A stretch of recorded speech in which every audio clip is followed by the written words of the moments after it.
عزیزان گرامی، اللہ سبحانہ و تعالی کا بڑا فضل اور اس کا احسان ہے کہ اس نے ایک دفعہ پھر ہمیں اس مرکز میں اپنے نام کے اوپر جمع ہونے کی توفیق عطا فرمائی ہے۔ بہت سے بزرگوں کا یہ خیال ہے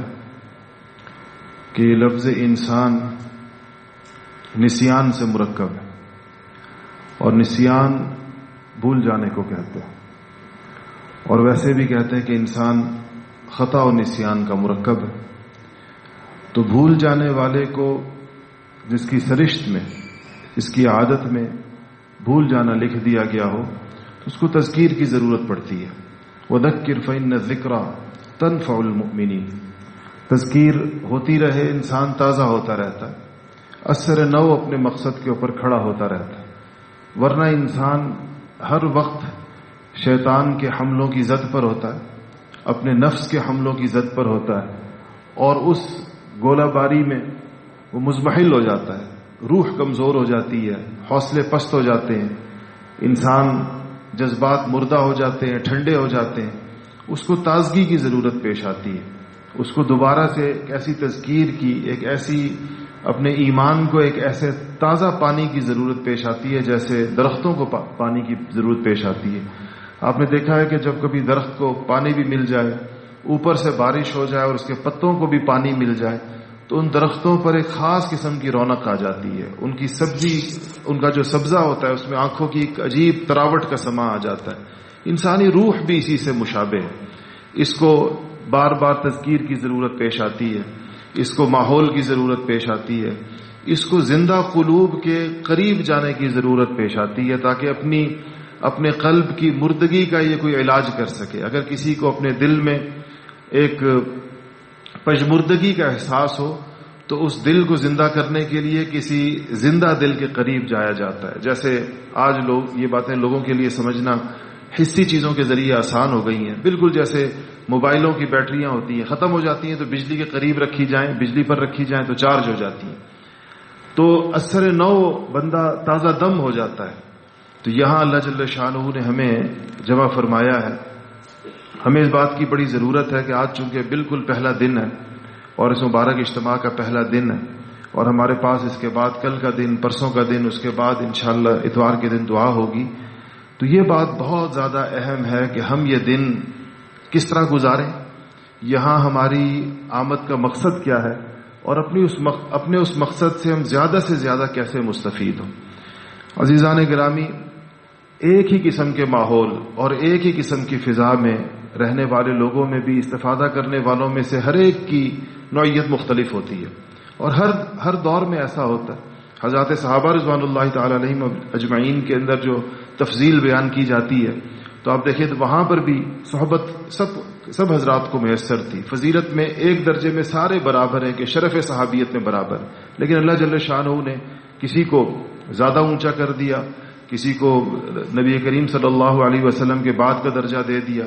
جس طرح اہل سنت والجماعت کہتے ہیں کہ فضیلت کی ترتیب وہی ہے جو خلافت کی ترتیب ہے، پھر عشرہ مبشرہ ہیں، پھر بدری ہیں، احد کے لوگ ہیں، السابقون الاولون ہیں، یہ باقیوں سے افضل ہیں۔ تو اس طرح ہر دور میں ایک ہی جگہ سے، ایک ہی ماحول سے، ایک جیسے ہدایت کے مواقع ہوتے ہوئے استفادہ کرنے والوں کی نوعیت میں فرق ہوتا ہے۔ کوئی بہت زیادہ استفادہ کر لیتا ہے، کوئی اپنے وقت سے بہت فائدہ اٹھا لیتا ہے، اپنے وقت کو صحیح معنوں میں قیمتی بنا لیتا ہے، اور کوئی تھوڑا اٹھاتا ہے، اپنی ظرف کے بقدر، اپنی ہمت اور مجاہدے کے بقدر، اپنی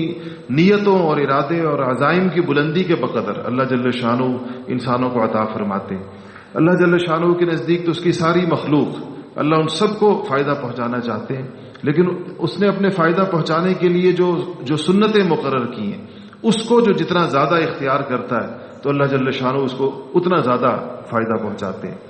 اور جو جتنی ان دینی مواقع کی جتنی زیادہ قدردانی کرتا ہے، جس کے سامنے زیادہ اونچے مقاصد ہوتے ہیں، جس کے سامنے زیادہ اونچے عزائم ہوتے ہیں، تو اللہ جل شانہ کی مدد پھر اسی کے بقدر اس کے ساتھ شامل حال ہو جاتی ہے۔ اس کے ساتھ جس کی محنت اور جس کی کوشش اور زیادہ بڑھ جاتی ہے تو اللہ تعالیٰ کا فضل بھی اس کی طرف زیادہ متوجہ ہو جاتا ہے۔ اس لیے یہاں ہماری جو آمد ہے اور یہ جو ایک مختصر سا وقت اس وقت چونکہ اجتماع کے لیے ہم لوگ آئے ہیں اور اجتماع کے نام پر یہاں پر جمع ہیں اس وقت، اس لیے اس اجتماع سے زیادہ مستفید ہونا ہمارا اولین مقصد ہے۔ یہاں جب بھی ساتھی جمع ہوں ہم دیکھیں کہ یہ کئی چیزوں کو ہمیں ہمیشہ پیش نظر رکھنا چاہیے۔ ایک تو اللہ جل شانہ کا بڑا فضل ہے کہ اس نے ہمیں عبادت کے لیے ایک مرکز عطا فرمایا۔ دین کے شعبے مختلف ہیں، متعدد ہیں، اور ان سب کی ضرورت ان کے اس نوعیت کے اپنے اپنے مراکز ہوتی ہے۔ بعض مراکز قائم کرنا بڑا آسان ہوتا ہے کیونکہ اس میں زیادہ عمل دخل تعمیرات کا ہوتا ہے کہ تعمیر ہو جانے کے بعد اس پر کسی بھی نام کا بورڈ لگا دیا جائے تو وہ بھی مرکز کہلائے گا۔ لیکن عبادت کے مراکز، ایسے مراکز جہاں اصلاح ہوتی ہو، ایسے مراکز جہاں پر انسان آئے تو اس کی قلبی کیفیت پہ فرق پڑتا ہو، ایسی جگہ جہاں پر اس کو صحبت کے اثرات اس کے اوپر مرتب ہوتے ہوں، جہاں پر اس کو عبادت کی ایک ایسی فضا سے سابقہ پڑتا ہو کہ خود بخود اس کا دل آتے ہی عبادت کی طرف راغب ہو جائے اور اس کو ایسے لگے کہ جیسے اس نے اپنے پیچھے جو چھوڑ دیا ہے بس اس کی فکر بھی اس سے گئی اور اب آخرت کی فکر اس کے اوپر غالب ہے، اللہ جل شانہ کو راضی کرنے کی فکر اس پہ غالب ہے، اللہ تعالیٰ کی محبت اپنے دل میں بڑھانے کی فکر اس پہ غالب ہے، اپنی اصلاح کی فکر اس پہ غالب ہے، نفس اور شیطان سے اپنی جان چھڑانے کی فکر اس پہ غالب ہے، مرنے کے بعد کی زندگی کو درست کرنے کی فکر اس پہ غالب ہے، اپنی قبر، اپنا حشر، برزخ کی زندگی، آخرت کی زندگی، یہ حقائق جو عام زندگی میں ہم سے اجھل ہو جاتے ہیں، پوشیدہ ہو جاتے ہیں، زندگی کے ہنگاموں کے اندر ہم سے دائیں بائیں ہو جاتے ہیں، وہ انسان کے اگر سامنے آ جائیں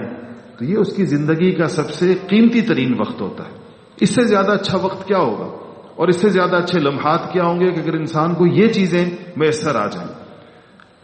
ہم باوجود اس کے کہ اللہ کا شکر ہے کہ مسلمان ہیں، آخرت کے اوپر عقیدہ رکھتے ہیں، اللہ تعالیٰ سے یرجون لقاء ربہم، اللہ سے ملاقات کا بھی ہمارا عقیدہ ہے اور ہمیں یقین ہے کہ اللہ تعالیٰ سے ملاقات ہوگی، آخرت ہوگی، اور مرنے کے بعد کی زندگی کے تمام مراحل جو قرآن و سنت میں آئے ہیں ہم سب اس کے اوپر یقین رکھتے ہیں۔ لیکن حقیقت یہ ہے اور ہم سب اس بات کو جانتے ہیں کہ اس اتنی بڑی چیزوں کے لیے جو ہمارے ساتھ آخرت کے اندر پیش آنے والی ہیں، مرنے کے بعد جو زندگی شروع ہونے والی ہے، اس کو ہماری توجہ کا اور اس کو ہمارے اوقات کا اور اس کو ہماری بھاگ دوڑ کا اور ہماری ہمت اور حوصلے کا جتنا حصہ درکار ہوتا ہے ہم اس کا عشر عشیر بھی نہیں دے رہے ہوتے، اس کا 20واں حصہ بھی ہم نہیں دے پا رہے۔ ہماری اور مصروفیات ہمارے اوقات کو نگل رہی ہوتی ہیں، ہماری عمر کو نگل جاتی، ہمارے اپنی پچھلی زندگی کے اوپر انسان مڑ کے دیکھے تو ایسے لگتا ہے جیسے اس کی زندگی کسی چیز نے کھا لی ہو اور ہڑپ کر لی ہو، ایسے اپنی زندگی انسان کو ضائع اور برباد محسوس ہوتی ہے اگر وہ مڑ کر پچھلے سالوں کی طرف دیکھے۔ اب یہ ہم سب کو اس ابتلاء اور آزمائش کا سابقہ ہے۔ ایسے وقت میں ہماری ضرورت کیا ہوتی ہے؟ جب ہمیں یہ پتا ہو کہ ہم سے زندگی کی قیمتی لمحات اور اوقات اس طرح ضائع ہو رہے ہیں اور ہمارے ہاتھوں سے پھسل رہے ہیں اور نکل رہے ہیں اور ہر گزرتے دن کے ساتھ ہم قبر اور آخرت کی طرف قریب ہو رہے ہیں، اور اتنا بڑا ایک کرنے کا کام تھا جو اللہ جل شانہ نے ہمیں جس کے لیے دنیا کے اندر بھیجا تھا اس کا حساب کتاب ہونے والا ہے، یعنی ایک ایک عمل کا حساب ہونے والا ہے، جس لیے اللہ نے بھیجا تھا کہ لیبلوکم ایکم احسن عملا، کہ تم میں سے کون بہترین عمل لے کر، احسن عمل لے کر میرے پاس آتا ہے۔ تو آج اگر ہم اپنی جھولیوں کی طرف نگاہ ڈالیں اور سوچیں کہ احسن عمل میں سے کیا رکھا ہے جو اللہ تعالیٰ کے سامنے پیش کرنا ہوگا، اور جو مر گیا اس کی قیامت قائم ہو گئی، تو جس کی قیامت قائم ہو گئی اب اس کے سامنے تو یہ سوال و جواب کھڑے ہو گئے کہ وہ اپنا احسن عمل پیش کرے۔ ہم جب ان چیزوں کی طرف غور کریں گے تو ہمیں یہ سمجھ میں آئے گا کہ ہماری زندگی کے اندر وہ لمحات سب سے قیمتی ہیں جو ہمیں ہمارے مقصد زندگی کی طرف متوجہ کرتے ہیں۔ وہ لمحات ہماری زندگی کا خلاصہ ہیں اور وہ لمحات ہماری زندگی کا عطر ہیں، جن لمحات میں ہمیں اس طرف توجہ کرنے کی، اس حوالے سے فکر مند ہونے کی، اس حوالے سے اللہ تعالیٰ کی طرف رجوع کرنے کی اور اس حوالے سے وہ اعمال کرنے کی جن اعمال سے اللہ جل شانہ راضی ہوتے ہیں اور جو اللہ تعالیٰ کا مطالبہ ہے، یہ سب سے قیمتی بات ہے۔ اس سے بڑی بات اور کیا ہوگی؟ اس لیے اللہ جل شانہ نے ہمیں اس قیمتی بات کے لیے یہاں پر جمع کیا ہے۔ اب اگر یہاں آ کر بھی یہ ہماری غفلت کی نظر ہو جائے، جیسے پچھلی زندگی غفلت کی نظر ہے، جیسے اپنے مقام کے اوقات غفلت کی نظر ہے، تو آپ سوچیں کتنا بڑا خسارہ ہے اور کتنی اس موقع کی ناقدری ہے۔ اس طرح کہتے ہیں فَبِأَيِّ حَدِيثٍ بَعْدَهُ يُؤْمِنُونَ،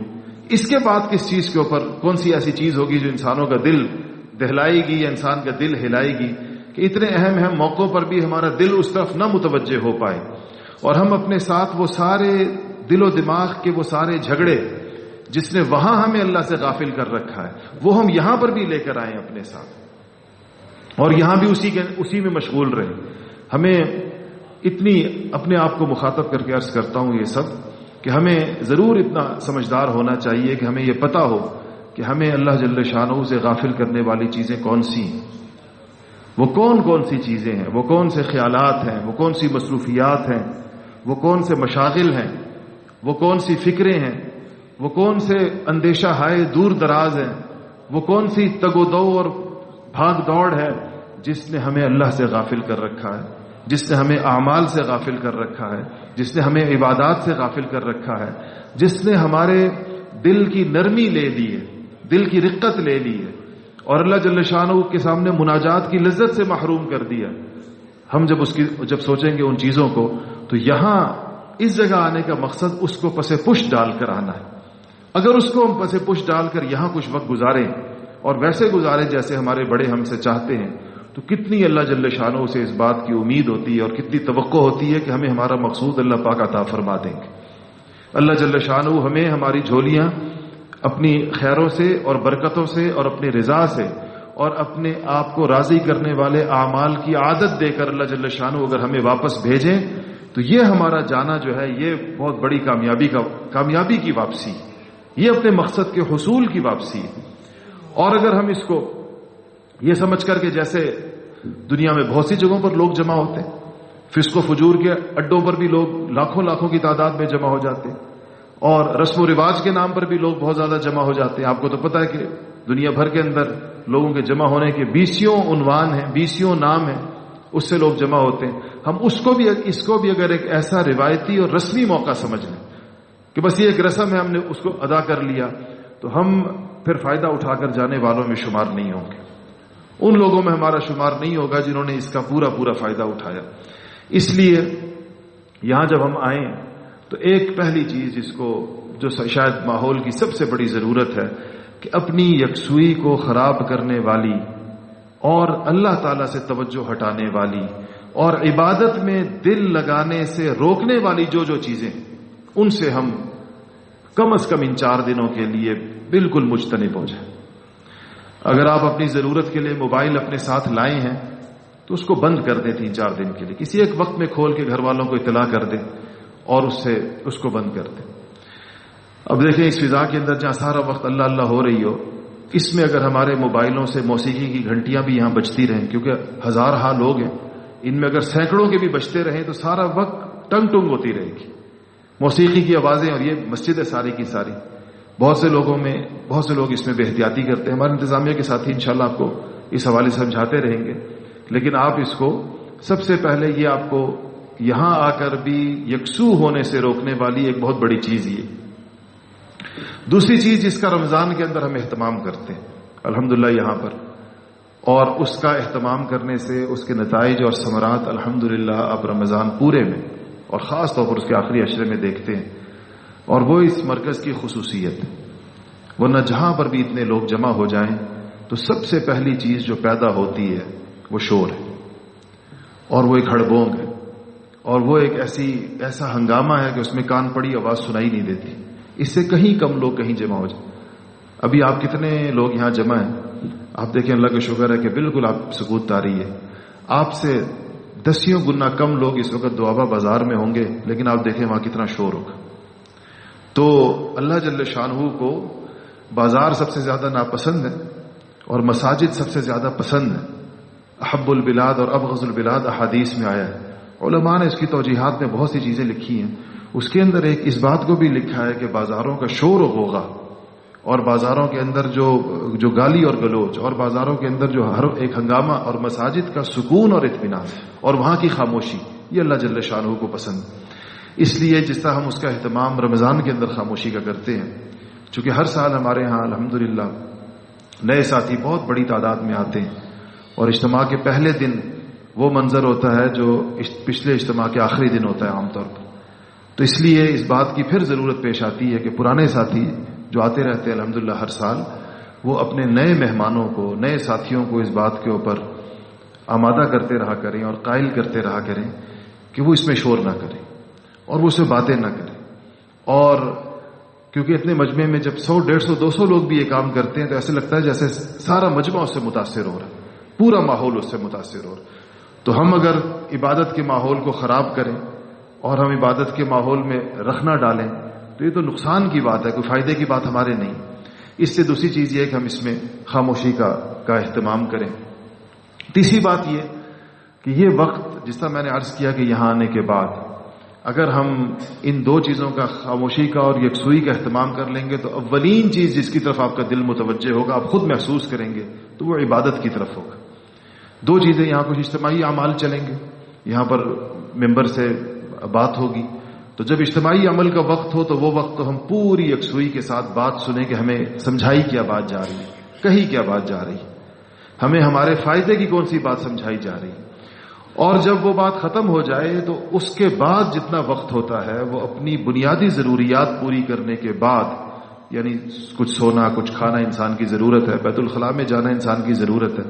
اس کے علاوہ جتنا وقت بچ جاتا ہے وہ عبادت کے لیے ہوتا ہے. اس وقت کے اندر ہماری تسبیحات، ہماری تلاوت، ہماری اذکار، ہمارے جو معمول اپنی دعائیں، ان ساری باقی سارے اوقات اس کے اندر رکھیں. اور یہ اپنے ذہن میں رکھیں کہ جب اتنے سارے لوگ اتنی دور دور سے یہاں جمع ہوں اور وہ واقعی عبادت کے لیے جمع ہوں اور اپنی زندگی کا مقصد سمجھنے کے لیے جمع ہوں، تو یہ ہمیشہ ذہن میں رکھیں کہ اس مجمع کی اللہ جل شانہ کی نگاہ میں کیا حیثیت ہوتی. احادیث میں ذکر کے لیے جمع ہونے والوں کے بارے میں جو حدیثی کتابوں میں کتنی صراحت کے ساتھ وہ احادیث موجود ہیں کہ جب لوگ ذکر کے لیے جمع ہوتے ہیں، قوم کا لفظ آیا حدیث کے اندر کہ جو قوم مجتمع ہو ذکر کرنے کے لیے تو اللہ جل شان حفتہم الملائکہ وغشیتہم الرحمہ، کہ جہاں ان کو ملائکہ گھیر لیتے ہیں، اللہ تعالیٰ کی رحمت ان کے اوپر آ جاتی ہے. اور جب روایات میں آتا ہے کہ ملائکہ ان کو اتنا گھیر لیتے ہیں کہ آسمان سمائے دنیا تک فرشتوں کی صفیں لگ جاتی ہیں، تہ در تہ ان کے اوپر آ جاتے ہیں. اور جب وہ مجلس برخاست ہوتی ہے اور ختم ہوتی ہے اور فرشتے جاتے ہیں اور اللہ جل شانہ سے جو ان کا مکالمہ ہوتا ہے تو اس میں اللہ جل شانہ اپنے بندوں کے اپنے نام پر جمع ہونے پر کس قدر خوشی کا اظہار فرماتے ہیں. فرشتوں کے سامنے اللہ تعالیٰ کیسے خوشی کا اظہار کرتے ہیں اور کیسے وعدے کرتے ہیں ان لوگوں کے بارے میں کہ وہ ان کے اور اپنے جاننے کے باوجود ایک مکالمہ فرماتے ہیں فرشتوں سے، یہ لوگ کس لیے جمع ہوئے تھے، یہ کیا مانگ رہے تھے، یہ کس چیز سے پناہ مانگ رہے تھے، یہ کیا چاہتے تھے، کس چیز کو چاہتے تھے اور کس چیز کو نہیں چاہتے تھے. اللہ جل شانہ کے علم میں ساری کی ساری چیزیں وہ خود دیکھ رہا ہے براہ راست. اللہ تعالیٰ فرشتوں کی رپورٹنگ کے محتاج نہیں ہے، پھر بھی اللہ جل شانہ ہم تک یہ باتیں، ہمیں ایک خاص قسم کا، آپ دیکھیں اس مکالمے کو سن کر باوجود اللہ تعالیٰ کی عظمت کو جاننے کے ہمیں ایک خاص قسم کا لطف آتا ہے، ایک اور قسم کا اس کے اوپر یقین بیٹھتا ہے. تو یہ ہمارے لیے ہی ہوتا ہے سارا کچھ، ہمارا دماغ اس کو زیادہ قبول کرتا ہے اس قسم کی بات چیت کو. اس سے اللہ جل شانہ نے جیسے ہمارا دماغ بنایا تو اسی کو بھانے والی چیزیں بھی اللہ پاک نے پھر عطا فرمائی ہیں. تو یہ اس دماغ کو بھاتی ہیں، اس دل کو بھاتی ہیں اس طریقے سے. تو جب لوگ یہ تو اگر کہیں پر بھی کسی محلے کے لوگ بھی جمع ہو جائیں اور وہ ذکر کے لیے جمع ہوں تو یہ حدیث انشاءاللہ اس کا وہ مصداق ہوں گے. جہاں لوگ پوری دنیا سے جمع ہو جائیں اور دور دور سے سفر کر کے آئیں اور کثیر مصارف خرچ کر کے آئیں، ایک بندے کے آنے کے اوپر ہزار روپے لگ جائیں اور جو باہر سے آئیں ان کے آنے کے اوپر لاکھوں روپے لگ جائیں اور ہزاروں کلومیٹر کا 1,500-2,000 2,000 کلومیٹر کا سفر طے کر کے آئیں اور ان کے آنے کا مقصد اللہ تعالیٰ کی یاد ہو. آپ کو پتا ہے لفظ ذکر کتنا وسیع مفہوم رکھتا ہے اور ہر علماء نے لکھا ہے کہ ہر خیر کی بات ذکر کے میں داخل، قرآن خود ذکر میں داخل ہے، دین کی بات ذکر میں داخل ہے. تو اس لیے یہاں آپ کا جتنا وقت ہوتا ہے یہ چاہے بات چل رہی ہو اور آپ بات سن رہے ہو، اگر بات کرنے والا اور بات سننے والا اللہ کے لیے بات کر رہا ہے سن رہا ہے تو یہ بات بھی ذکر ہوتی ہے اور تلاوت بھی ذکر ہے اور دعا بھی ذکر ہے اور تسبیحات بھی ذکر ہیں. تو یہ جب اس کے لیے اتنے لوگ کہیں پر جمع ہو جائیں تو آپ سوچیں اس مجمع کے لیے اللہ جل شانہ کی، اس مجمع کی اللہ کی نگاہوں کے اندر کتنی بڑی حیثیت ہوگی. تو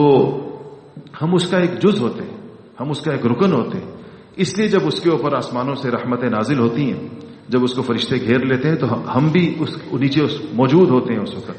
یہ استحضار اگر ہمیں ہو جائے یہاں رہتے ہوئے کہ اس وقت ہم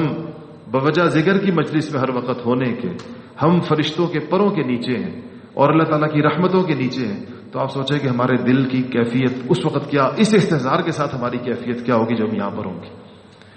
یہ اگر ہمیں اس کا مستقل اس کا ہمیں احساس رہے تو اس احساس کے ساتھ ہم یہاں کا ہر لمحہ گزاریں. اور بات جو یہاں پر وہ ظاہر ہے اجتماع کے اندر خاص طور پر ایک بات سمجھانے کی کوشش کی جاتی ہے اور مختلف حضرات مختلف اوقات کے اندر بات کریں گے، لیکن اس بات کو آپ پوری توجہ کے ساتھ سنیں. اور جب کوئی بندہ کسی بات کو اس نیت سے سنتا ہے کہ یہ صرف مجھ سے ہو رہی ہے، مجمع میں بات سننے میں بعض اوقات ہم سے کوتاہی ہوتی ہے جو انفرادی گفتگو میں کبھی کبھی نہیں ہوتی. انفرادی گفتگو میں ہم اپنے آپ کو گفتگو کا مخاطب 100% سمجھتے ہیں کہ بات مجھ سے ہو رہی ہے. مجمع میں ہمیں یہ خیال ہوتا ہے کہ بات سب سے ہو رہی ہے، تو میرے شاید دائیں والے سے ہو رہی ہے، بائیں والے سے ہو رہی ہے. اپنے بارے میں خیال کم جاتا ہے انسان کا، اس سے بعض اوقات فائدہ بھی کم ہوتا ہے. اس لیے ہم اس بات میں بس یہ ایک مشق کریں اپنی کہ یہ محسوس کریں کہ یہ بات مجھ سے ہو رہی ہے، میں اس کا مخاطب ہوں، مجھے بتایا جا رہا ہے کہ میرے فائدے کی بات کیا ہے، مجھے بتایا جا رہا ہے کہ میرا فائدہ کس چیز کے اندر ہے، میں کیا کروں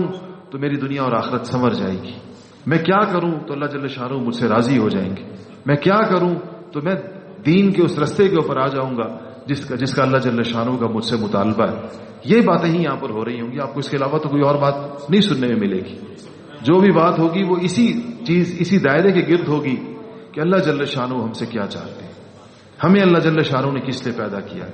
زندگی ہمیں کس طرح گزارنی چاہیے، ایک مسلمان کی زندگی کیسی ہونی چاہیے، اسلام کس چیز کا نام ہے، اسلام کا رستہ کون سا رستہ ہے، انبیاء کا رستہ کون سا رستہ ہے، عافیت کا رستہ کون سا رستہ ہے. یہ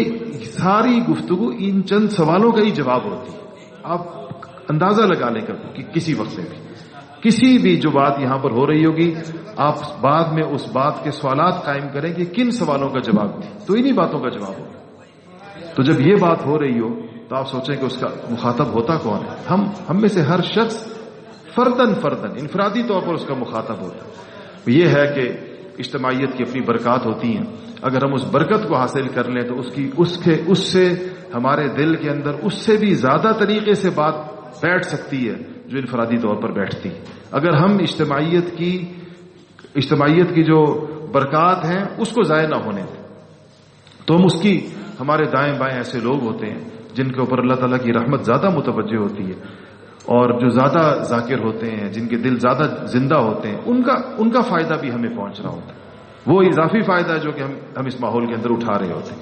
تو یہ کہ اجتماعی بات ہوگی، اس بات کو سننے کے لیے پہلے دن سے وہ مجمع یہ بڑا قیمتی ہوتا ہے. آپ لوگ جو ماشاءاللہ ابتدا سے شروع آتے ہیں، کسی بھی عمل کو آغاز سے لے کر اختتام تک پہنچانا برکت کا باعث ہوتا ہے. شروع سے اس کے اندر شریک ہونا، اور شروع سے آ جانے سے انسان زیادہ متوجہ ہو جاتا ہے، جتنا پہلے آتا ہے اتنا زیادہ متوجہ ہو جاتا ہے. جیسے علماء نے یہ سنت غیر موقدہ اور تحیت المسجد وغیرہ کی جو توجیحات بیان فرمائی ہیں، اس میں سے ایک وجہ یہ بھی بیان فرمائی ہے کہ یہ فرائض کے لیے انسان کو زیادہ تیار کرتی ہیں. ایک آدمی بھاگتا فرض میں آ کے شریک ہو اس کی کیفیت میں، اور ایک آدمی جو پہلے سے مسجد کے اندر بیٹھا ہوتا ہے اور کچھ نماز کا کچھ حصہ نوافل کا فرض سے پہلے پڑھ لیتا ہے، اس کے فرائض میں اور طرح کی تقویت آتی ہے. یہ اتنا قیمتی چیز ہے کہ انتظار صلاۃ کو بھی صلاۃ کے برابر ثواب قرار دیا گیا. احادیث نبی کریم صلی اللہ علیہ وسلم نے فرمایا کہ جو بندہ نماز کے انتظار کے اندر مسجد میں بیٹھا ہوتا ہے وہ ایسا ہی ہے کہ جیسے وہ نماز پڑھ رہا ہے، نماز میں شامل ہے. تو دینی اعمال میں اس بات کا بڑا اعتبار ہوتا ہے کہ آپ اس کو کس کیفیت کے ساتھ اس کا استقبال کرتے ہیں، کس کیفیت کے ساتھ اس کا آغاز کرتے ہیں. تو آپ لوگ اس اعتبار سے مبارک ہیں کہ آپ حضرات شروع سے آ کر شریک ہیں، پہلے وقت سے آ کر شریک ہیں. اس لیے چونکہ آپ کا ہمارا آغاز ہو رہا ہے اور آج سے ابھی سے اس کا اثر کے وقت سے اس کا شروع ہوا ہے، اس لیے اب اگلے 2-3 دن ہمارے پاس پورے موجود ہیں پورے استفادے کے لیے. اس لیے اس کی ہم نیت کر لیں کہ ایک تو ہم بیانات کو اہتمام سے سنیں گے اور عمل کی نیت سے سنیں گے. اور اس نیت سے بھی سنیں گے. ایک اور نیت اگر شامل کر لی جائے تو بیان کا فائدہ دو چند ہو جاتا ہے. وہ یہ کہ ہم جو خیر کی بات سنیں گے وہ ہم آگے پہنچائیں گے, آگے کریں گے. جب بھی میں نے اپنے ساتھیوں سے عرض کرتا ہوں, آپ طالب علموں کے اندر دیکھیں کہ طالب علموں میں جو علماء تشریف فرمائے وہ جانتے ہیں کہ کون سا طالب علم سبق سے سب سے زیادہ فائدہ اٹھاتا ہے. وہ طالب علم جو اپنے ساتھیوں کو تکرار کراتا ہے. تکرار کرانے والا اتنے غور سے استاد کو سنتا ہے کیونکہ اس کو پتا ہوتا ہے کہ ادھر استاد کا سبق ختم ہوا, پھر میں نے یہ سبق دہرانا ہے اپنے ساتھیوں کے سامنے. اس کے سننے کی نوعیت ہی اور ہوتی. باقی لوگ پھر ذرا مطمئن ہوتے ہیں. بعض تو یہ سوچتے ہیں چلو جو استاد نے جتنا کر دیا اس سے سمجھ میں آگے, باقی تکرار والے سے سمجھ لیں گے, اس طرح سبق پورا ہو جائے گا. تو اس لیے بیانات میں بھی یہ دعوت ہے. آپ لوگ سارے کے سارے داعی ہیں, اللہ تعالیٰ کی طرف بلانے والے ہیں, داعی اللہ ہے. تو آپ یہاں جو دعوت سنیں اگر اس نیت سے اس کو سنیں کہ مجھے واپس جا کر اپنے مقام پر, اپنے اپنے حلقے میں, اپنے دفتر میں, اپنے بازار میں, اپنی مسجد میں, اپنے محلے میں, اپنے گھر میں جو ہمارا حلقہ ہے جس کے اوپر اللہ نے ہم کو راعی بنایا, کلکم راعٍ وکلکم مسئول, تو ہم جس کے راعی جس کے مسئول ہیں وہاں جا کر ہم ان باتوں کو دہرائیں گے, ان باتوں کو بتائیں گے کہ ہم کیا سن کر آئیں. تو آپ کے سننے کی توجہ میں بدرجہ اضافہ ہو جائے گا. بہت غیر معمولی اچھے طریقے سے آپ سنیں گے. تو ایک تو ہم اس کا اہتمام, سننے میں اس چیز کا اہتمام کریں کہ عمل کی نیت ہو کہ جو سن رہے عمل کے لیے سن رہے, اور توجہ ہو, اور اس کے بعد دعوت کے طور پر اس پیغام کو جا کر جہاں جہاں ہم جائیں وہاں پر یہاں جو کچھ سنیں اس کی تلخیص اور اس کا خلاصہ ہم لوگوں سے بیان کریں. دوسرا یہ کہ انفرادی یہ اجتماعی اوقات کی بات ہو گئی. انفرادی اوقات کے بارے میں یہ عرض ہے کہ اس میں اپنی ضروریات سے فارغ ہونے کے بعد جتنا بھی ہمیں وقت ملے ہم عبادت کے اندر مشغول رہیں, تلاوت میں, ذکر میں, دعا میں. یہ ہماری تسبیحات, تلاوت, ذکر اور دعا, یہ ہمارا اوڑھنا بچھونا ہو. یہاں یہ سارا مجمع 3 دن اس طرح کے گزار لے اور اس میں پھر اللہ تعالیٰ کے ساتھ ہو. پھر وہ دعا کے لیے ہاتھ اٹھائے, اللہ تعالیٰ سے مانگے. جس نے 3 دن پورے اس طریقے کے ساتھ گزارے ہوں تو آپ سوچیں کہ پھر اس کی دعا کو اللہ جل شانہ کیوں رد فرمائیں گے. جو اتنا اللہ کو راضی کرنے والے کاموں کے بعد پھر دعا مانگے اللہ تعالیٰ سے, اور اس دعا کے اندر بھی اللہ سے ہدایت مانگ رہا ہے, اللہ تعالیٰ کی محبت مانگ رہا ہے, اصلاح مانگ رہا ہے, اللہ کو راضی کرنے کے طریقے مانگ رہا ہے, اور اللہ تعالیٰ سے اپنے لیے آگے اپنی راہیں سیدھی کرنے کی دعا مانگ رہا ہے, اور اپنی دنیا کو ٹھیک کرنے کی دعا مانگ رہا ہے کہ وہ بھی اللہ تعالیٰ کی مرضیات کے تابع ہو. تو ایسی دعائیں اللہ جل شانہ کیوں ایسے لوگوں کی رد فرمائیں گے جو اتنے وقت سے اللہ تعالیٰ کو راضی کرنے کی کوشش کے اندر لگے ہیں. تو یہ اس کا یہاں پر انشاءاللہ مقصد ہے. اللہ جل شانہ مجھے بھی اس پر عمل کی توفیق نصیب فرمائے, آپ کو بھی عمل کی توفیق نصیب فرمائے, اور یہاں ہمارا ایک ایک لمحہ اللہ کرے کہ ایسا گزرے کہ وہ آخرت کے اندر میزان کے ترازو کے اندر ہزاروں لاکھوں نیکیوں والا ہمارا لمحہ ہو, ایک ایک لمحہ یہاں پر گزرے. وآخر دعوانا الحمدللہ رب العالمین.